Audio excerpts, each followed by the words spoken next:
My girlfriend broke up with me and made me cry, and my boss saw this as a weakness and fired me for being a weak man not worthy of his business. Posted by you/woollyeye. Okay, so this happened about 2 hours ago. First of all, a little backstory. I'm a 25-year-old male living in Iran, which is a very crappy country to live in or be born in. Everything here sucks and is incredibly hard, including finding a job. I have been unemployed since COVID hit my country and just recently managed to finally find a job. COVID is still raging here since they won't vaccinate us, so most of the time we work from home.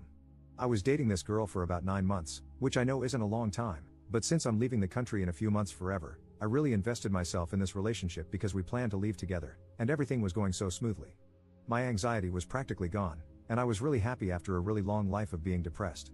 Yesterday, out of nowhere, she broke up with me and told me that she wasn't feeling the relationship anymore and that I'm a really good guy, but she doesn't want to hurt my feelings in the long run. This destroyed me, but I understood. I asked her to give us another chance, and she said no, it's better this way. She's a very honest person, so I believed her and left. I accepted the outcome, even though I immediately started crying. Anyway, today I'm still pretty bummed out, but I had to go to the office for a couple of hours, and my boss was there to help me, which was a big relief since I really didn't feel like working. I took a smoke break, got reminded of some memories, and started crying a little bit. I went back upstairs, and my boss immediately noticed I had been crying and insisted I tell him what happened, so I did. He looked me dead in the eyes and said, "Wow, you were crying over that? Such a weak person. I don't think you're a good fit for the company if that's the stuff you're worried about. I think you should leave."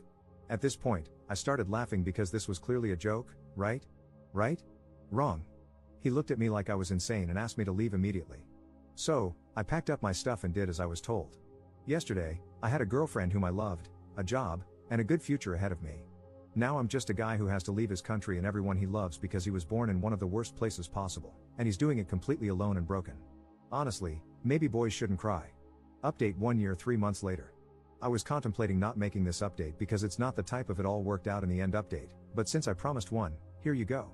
When I created the original post, it was me shouting into the dark, and I didn't expect it to blow up, but it did, and you guys helped me through a lot of my anxiety. A couple of people even stayed in touch, and I gave them updates here and there. I wish I could tell you things worked out and that I'm happy in Germany starting a new life, but that didn't happen. I'll break this up into a timeline so it's easier to follow. September 2021. I found a job a month after I posted the original thread at a company based in the US. It was a remote job, and the CEO was Iranian. We were not documented, which is common because, most of the time, Iranian CEOs hire people outside of the US to pay them much less. This happens a lot. The pay was about $160 a month, and we had no benefits, but whatever, I was trying to save money to get out as soon as possible. March 2022. I started applying to schools in Germany and was confident I would get in because, a couple of years ago, my brother went through the same process and got in easily. I applied to 9 universities. A few rejected me because of my GPA, which is fair, and a few others accepted my application. At this time, my undergraduate degree wasn't ready because, in Iran, it takes a ridiculous amount of time and effort to get your degree. May 2022. A small protest happened outside my school in support of a girl who was sexually assaulted. Since the person who did that to her had a powerful dad, the girl got arrested, and he didn't face any consequences. Also, since no news outlet covered it, we all gathered to support her.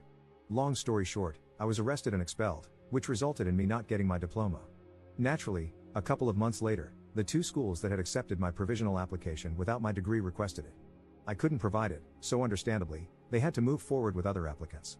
I also left my job because I realized we were being overworked for little to no money. Whenever we asked for a raise, they always found a way to avoid it. Honestly, the CEO had promised every employee that he'd help them move to the US at some point, which was obviously a lie. They just wanted us to work for them as much as possible until they could afford actual on-site employees. September 2022. Protests broke out, and I left Iran for a neighboring country because it wouldn't be safe for me. I was fairly active on social media about the whole situation, and a few thousand people followed me. 3 days after I left, they showed up at my house in Iran and tried to arrest me, but luckily, I wasn't there. If I go back to Iran, I won't make it past airport security. For the past 2 months, I've been trying to find a job, but I haven't been successful. I have a half-decent resume, but I keep getting rejected because of the country I'm in right now. I'm exhausted and out of options. I'm burning through my savings, and in a few weeks, I'll either be homeless or have to go back to Iran and get arrested. I'm in a really dark place and have little to no hope for what's to come. I miss my friends and my family. I just wanted a normal life. I know I'm being pathetic, and I didn't want to post this. I wanted something good to happen so I could update you guys with happy news, but everything keeps getting worse. This will probably be my last post on this matter and on Reddit. Sorry if I let you guys down. Second update 2 years 1 month later. First of all, I'm writing this here because I can't, for the life of me, figure out how to post on any of the previous subreddits without it getting removed. I don't think this will reach far, but to those who are interested, here we go. A couple of very kind Redditors reached out after my last post and helped me through those tough times, for which I will be immensely thankful forever. If it weren't for them, I'd either be dead or not where I am today. A couple of months after my post, I found someone who provided me with shelter and food in exchange for work on his farm. I also started tutoring his daughter, for which he paid me, and I saved up bit by bit. In the meantime, I managed to obtain my university transcripts from Iran, had them translated, and applied to 2 universities in Germany. I had little to no hope, considering where life had put me. I missed home, I missed family, but bit by bit, things were looking up. I got accepted into one of those universities, obtained my visa after 2 months, and now I'm in Germany. I did it. Finally. Now, I had the small problem of having to block 12,000 euros in a bank account to show that I could financially support myself. Obviously, I couldn't, and I only had a very tiny portion of that money. I did everything to get it, borrowing from whoever I could. It felt terrible to do so, but I just had to get somewhere safe. Also, the way that system works guaranteed that I wouldn't be able to pay it back soon, so it was a nightmare. But I got it done anyway. And now I'm in Germany.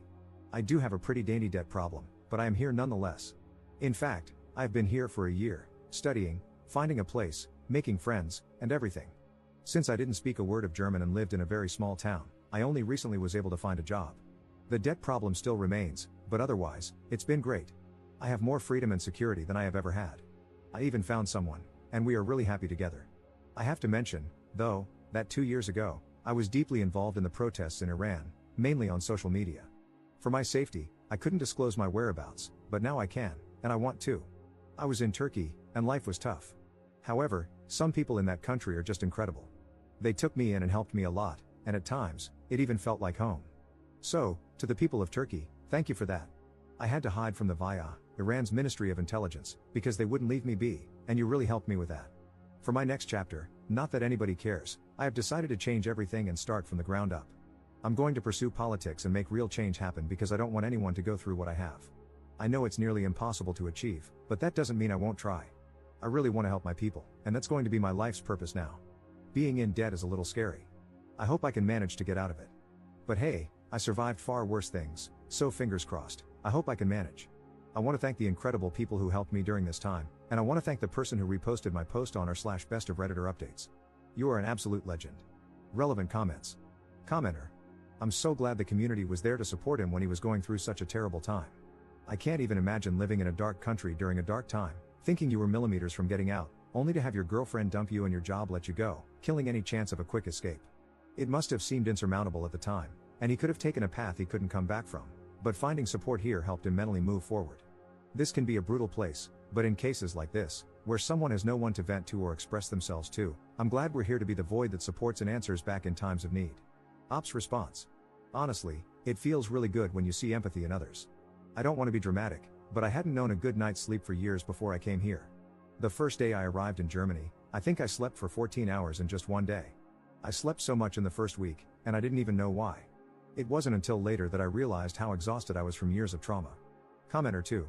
Second generation immigrant here. Life is never easy for immigrants. I saw how tough it was for my parents, who fled their birth country and became war refugees, but with enough determination, they made it work. Things will improve as long as you're willing to make the effort. You'll probably have to spend more energy than local residents, have fewer opportunities, less of a safety net, and fewer chances to fail. That's reality. But your previous experiences have likely made you more resilient and given you adaptation skills that your peers may not have, so make the best out of the cards life has dealt you. From a practical point of view, do you have a concrete plan for building your future life? Do you have a financial plan to sustain yourself in the foreseeable future?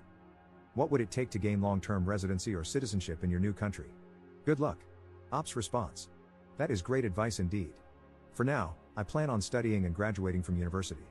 I'm trying to make connections, as I know finding a job is not the easiest task in Germany. However, I am putting every extra hour I get into writing against the regime in Tehran. The minute I get a chance to return safely, I will go back to Iran to pursue real change. I have grown so much since my first post about my country. I used to hate it and hate the fact that I was born there, but now it's completely different. I am writing to people of all ages and beliefs in Iran to try to have an impact, and fortunately, a decent number of people listen. I hope to grow from there.